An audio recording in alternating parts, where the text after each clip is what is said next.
In light of the recent Time's Up movement, I wanted to show my support by debunking sexist rumors that have unfairly plagued one woman throughout history.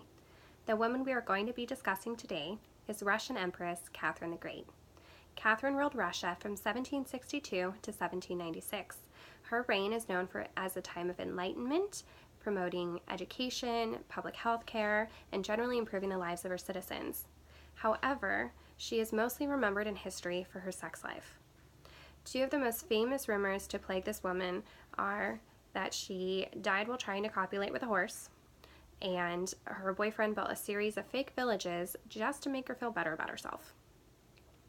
We will discuss those two famous rumors in a moment, but first let's take a look at one of Catherine's contemporary male monarchs in order to bring some context into our discussion. Louis XV, he ruled France between 1722 and 1744. He had a wife, a live-in mistress, and when that wasn't enough, he had an entire harem of women brought to the palace. The King's Bird Cage, as his area became called, was personally stocked by his mistress. She would pick only the most beautiful, young, and virgin of women. According to the Encyclopedia of Britannica, King Louis's ineffectual reign started the decline of the French economy, which led to the French Revolution and ultimately the end of the monarchy. But even though today he is still remembered as Louis the Beloved. Tom Sykes, a writer for the Daily Beast, which is a British online publication that reports on the lives of royals, both past and present, weighs in on the relationship between a king's power and sex. So he says that a king without a mistress could be seen as someone that is weak or even impotent, and that could have disastrous consequences for the country because the king's vitality is tied to the vitality of the whole country. Unfortunately, that doesn't have the same correlation with female monarchs, as we will see. The most famous rumor about Catherine is, of course, Catherine and her horse. Supposedly, after exhausting all of the young men in Russia, she used an intricate system of pulleys to try something new. The pulleys broke, and Catherine the Great died under the weight of the animal. Okay, so obviously this is ridiculous, but it does stem from her real, completely normal level of love for horses. She was an incredible horsewoman who rode throughout all of her youth and into her old age. However, when she was too old to ride anymore, she would go into the barn and just relax and spend some quiet time and be with horses. This was kind of an odd behavior for a monarch, especially a female, so it earned her some gossip from the servants, and that gossip eventually spread to the French courts, where a comic was drawn about her and publicized in a French newspaper, and that's how we heard about the story today.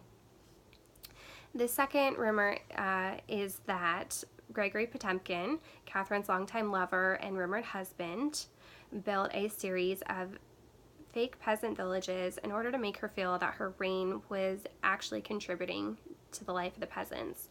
According to Robert K. Massey, the author of Catherine the Great and Portrait of a Woman, Potemkin was given control over all of South Russia. So definitely an influential figure in the Russian politics. Catherine worked for years trying to reorder administration, lay out new roads, and map the whole of Russia. When she had felt they had improved much, Catherine decided to go see the progress. A large entourage was gathered to accompany Catherine across most of the country. But rumor has it, to make Catherine feel like she was actually improving, Gregory Potemkin put together fake peasant villages. These villages were clean and new, and supposedly even hired people that were good looking to come in and work this picturesque farmland.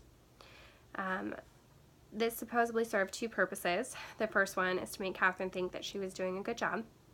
And the second one is that since she had felt that accomplishment and saw her progress, that she would actually advert her attention to more important matters, like conquering Poland. I have heard two explanations for this rumor. The first one is that it's not a rumor at all.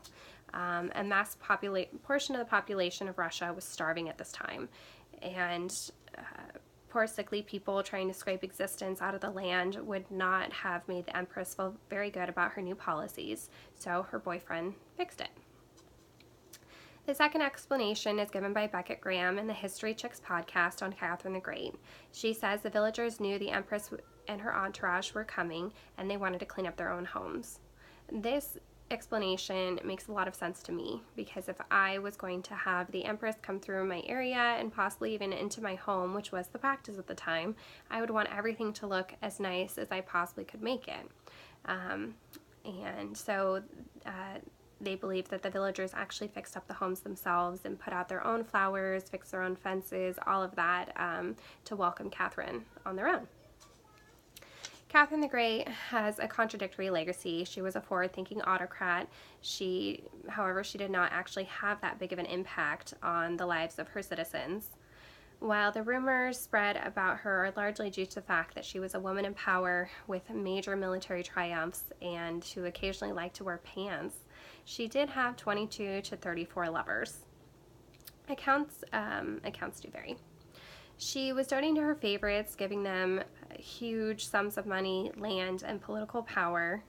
While it was definitely not unusual for monarchs to have more than one partner, as we discussed, it was unusual for a woman of her time to have such a healthy sexual appetite and to make such an impact on the world.